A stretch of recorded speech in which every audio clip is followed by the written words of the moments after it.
Class, today's topic is a new and old civilizations from the chapter The Bricks, Beats and Bones. New in the sense that it was excavated later, and old it means it is the ancient civilization, the earliest civilization of India. So you can see here that the archaeologists like Dayaram Sahani and Rakhal Das Banerjee, you know that Dayaram Sahani, he excavated the site of Harappa at the year 1921, and after that Rakhal Das Banerjee, he excavated the site in the year 1922. At the place he excavated was Mohenjo-daro. So here when we talk about the archaeologists like Dayaram Sahani and Rakhal Das Banerjee, they discovered some seals that were found from Harappa and Mohenjo-daro. You can see during the early decades of the 20th century.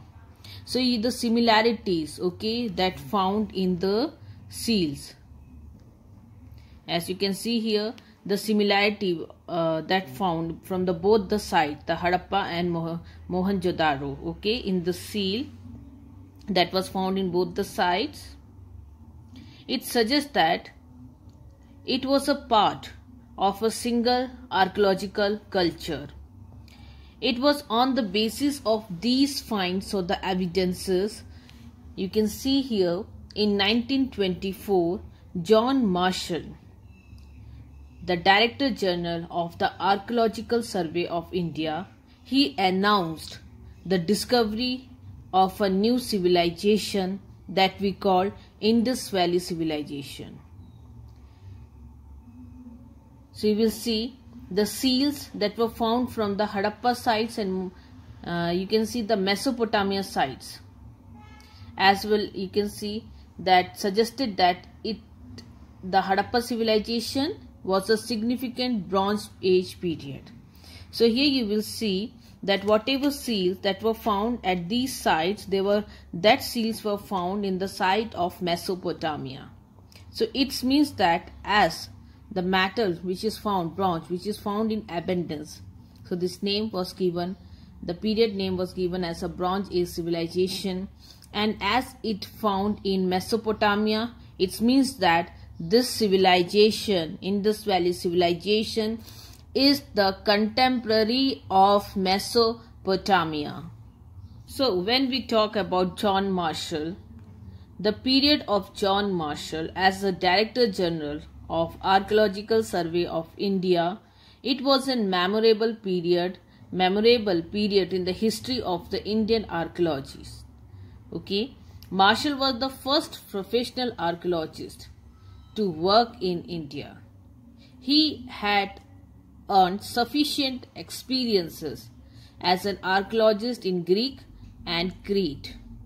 He made best of his experiences in India also. So there is no denying the fact, like Cunningham, Marshall too was interested in the spectacular finds. He had an equal interest for looking the patterns of everyday life or daily life. But we should know that the Marshall, the technique he used was to excavate it. Technique that was used to be for the excavations. You can see it was along regular horizontal unit. Excavate, or the technique which has been used, digging mechanically along the uniform horizontal lines. So all the artifact that recovered from one unit, all the artifact that is recovered from one unit, you can see were placed under the same group, even if they were found at different stratigraphic layers. So the significant information regarding the context of these finds, it was lost forever. So here you will see the new technique for the excavations, that arise a new questions. So you will see here Mortimer Wheeler took over as a Director General of the Archaeological Survey of India in 1944. So he was an ex-army brigadier.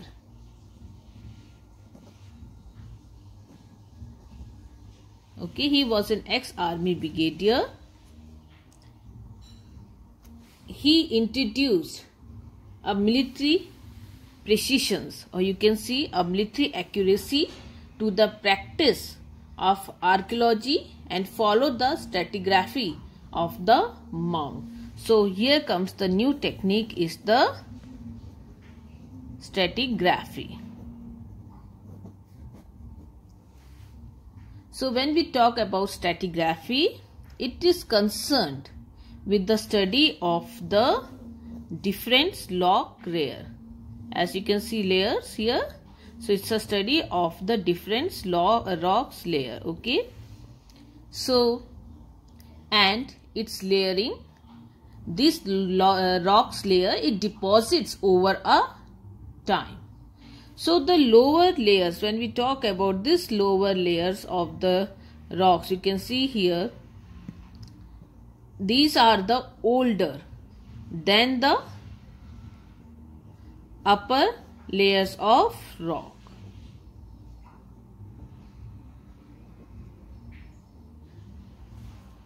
So by digging from the top to downward, the archaeologist, they can trace the buildings and the objects by using a technique of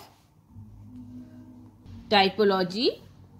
Object types, particularly types of pottery, you can say, can be compared with those found at other sites in order to reconstruct the patterns of trade and communication between ancient culture.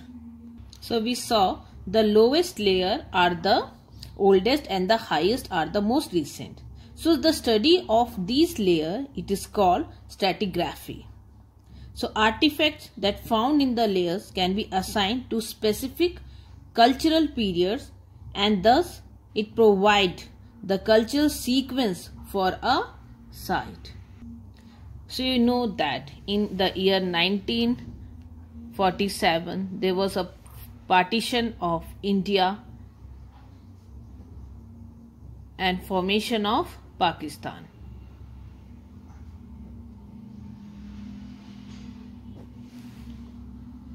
So many important sites of India, okay, as you can take Harappa, Mohenjo-daro, Kortiji, Amri and Balakot. They are now in Pakistan. So many important sites are now in Pakistan. So number of Harappa settlements have come into light as a result of extensive survey made by the Indian archaeologists in Kutch. The explorations in Punjab and Haryana, they have revealed many Harappa settlements. So in the region of Punjab and Haryana, you can find many Harappa settlements.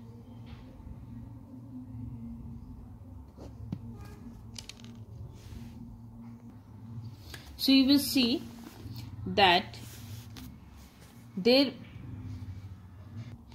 international interest, okay, that has been growing in Harappa archaeology since the year 1980. So you will see specialists from India and abroad,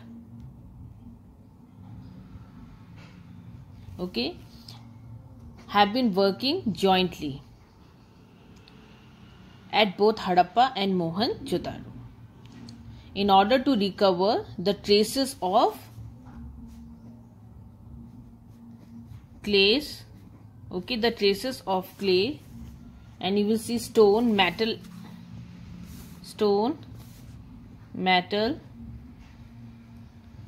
plants and animal remains,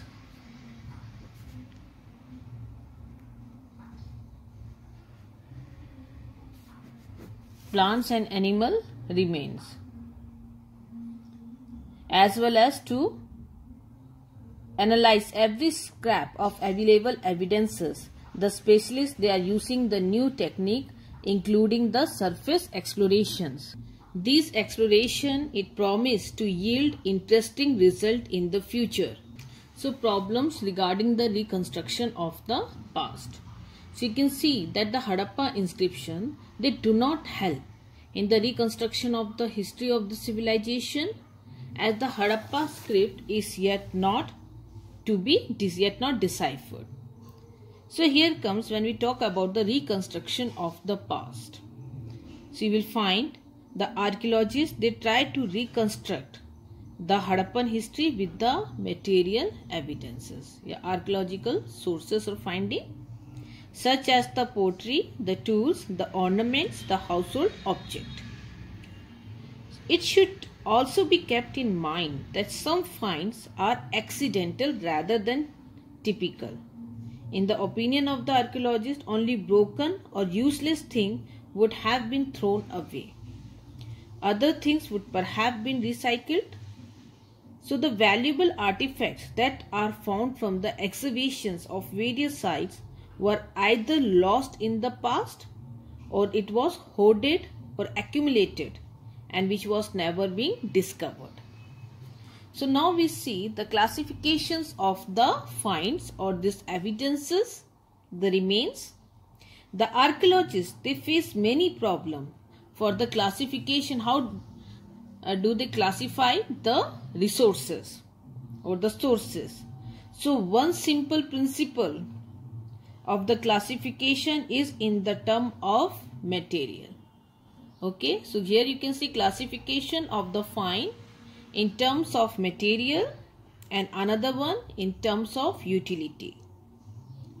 So material, here you can see stone, clay, bone, ivory, metal, and other and more complicated is in terms of their utility.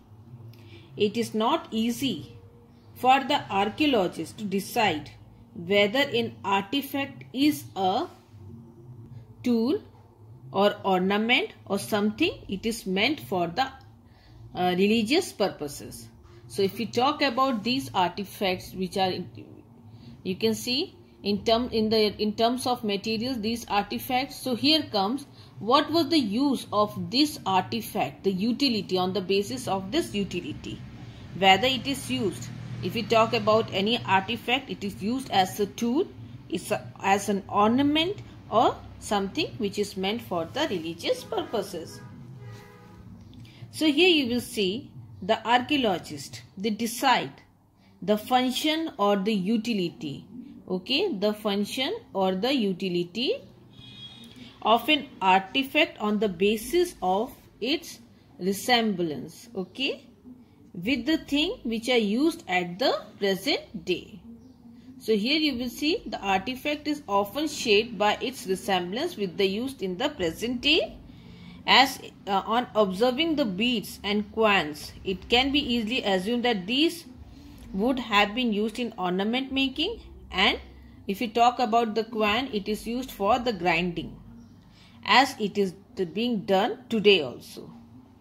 So when we talk about, we take an example of here the beads, which is used for ornament as we do in the present day also, and when we talk about the coin, it is used for grinding, as you can see now also we use this for grinding. So the function of an artifact is also identified by investigating the context in which it is found. Investigating the context, okay, in which it is found. The archaeologists, they sometimes have archaeologists, they also try to identify the function of an artifact by investigating the context in which it was found. Was it found in the house, if we talk about the evidences, or it was found in a drain, in a grave, or in a furnace? Sometimes these archaeologists, they have to recourse to indirect evidences, okay. So here you will see that the traces of cottons at some Harappa sites reveal that the Harappan cultivated cotton, but we have to depend on indirect evidences such as the depiction in the sculpture in order to find about their clothing. That how this Harappan people, they wear the clothes. The archaeologists, they can understand the function of an artifacts by developing the frame of references. So as it has been already discussed that the archaeologists could not succeed in understanding the first Harappan seal till they got a right context to understand the seal. So they could have understand it on the basis of the culture sequences, okay, as they can found a similarity of the seal in many Harappan cultural sites. So which it found on the basis of a comparison with find in the Mesopotamia.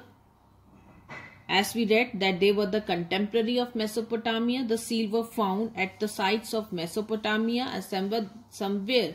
They resemble each other, means they were the contemporary of Mesopotamia. So now we talk about the problem of interpretations. So here you will see the archaeologists, they have faced a problem of interpretations while reconstructing the past. Early archaeologists, they used to associate unusual or unfamiliar object, okay? They associate these objects with religion. So the terracotta figurine here you can see of women found in large number from Harappa were regarded as a mother goddess. So you can see these figurines, okay, they are heavily jeweled with some elaborated headdresses. Similarly, you can see rare stone statuary of man was classified as the priest king. In all the statue, they have been depicted as in almost a standardized posture. As you can see here also a standardized posture is there. Seated with one hand on a knee. In the same way, the great bath you can find in the citadel of Mohenjo-daro. It was assigned for the religious significances. The structure found from the Harappa site in Gujarat, Rajasthan and Haryana, even they have been assigned ritual significance. You can take the example of Kalibanga and Lothal, where we can find the fire altar at these places, a series of raised brick platform crowned with 7 structures in the citadel at Kalibanga, okay, have been termed as the fire altar. So in the same way, the archaeologists, they have made successful attempt to reconstruct the Harappa religious belief and practice by examining the seals. As you can see the example of a proto-Shiva seal. Okay. So here you can see depicting the ritual scenes, a male deities with 3 faces. Okay. As you can see here, the 3 faces is portrayed on a seal seated on the throne in a typical posture of a yogi. It has elephants on its right, rhinoceros and buffaloes on the left, and 2 deer standing under the throne. So the deity is depicted with a pair of horns crowning in head, as you can see here. John Marshall identify him with the Pashupati Shiva. On other seal, a deity is depicted on the same posture of yogi with Naga kneeling in a prayer to him in uplift hands. The archaeologists, they assumed it as a proto-Shiva, that is an early form of one of the major deity of Hinduism. So a seal that found at Mohenjo-daro, okay, as you can see a proto-Shiva. So if we talk about the seal that found at Mohenjo-daro, represent a deity standing between the branches of a peepal tree. 7 human figures in a line have been shown worshipping the deity. Even today, tree worship is common practice in India, and it is believed that spirits, especially the pious spirits, dwell in the peepal tree. Archaeologists reached the conclusion that trees are also worshipped by the people. by this Harappan people. So the seal found at several sites depicts a mythical hero with the 4 parts of human being and hindquarter of a tiger. One important animal frequently represented on the Harappa seal is the unicorn. It is a horse-like beast with a horn issuing from the middle of its head. So number of these animals, they were worshipped in the Hindu societies. Okay. Even today, the scholar believed that animal worship was also a common practice in the Harappan society. So the archaeologists, they tried to move from the known to the unknown, that is from the present to the past. However, it should be kept in mind that this technique of moving from the present to the past is not plausible equally in all the issues. In fact, till now, much remains in the womb of the past. Undoubtedly, the Harappan culture was the most ancient culture of India and is flourished in the last tract of the country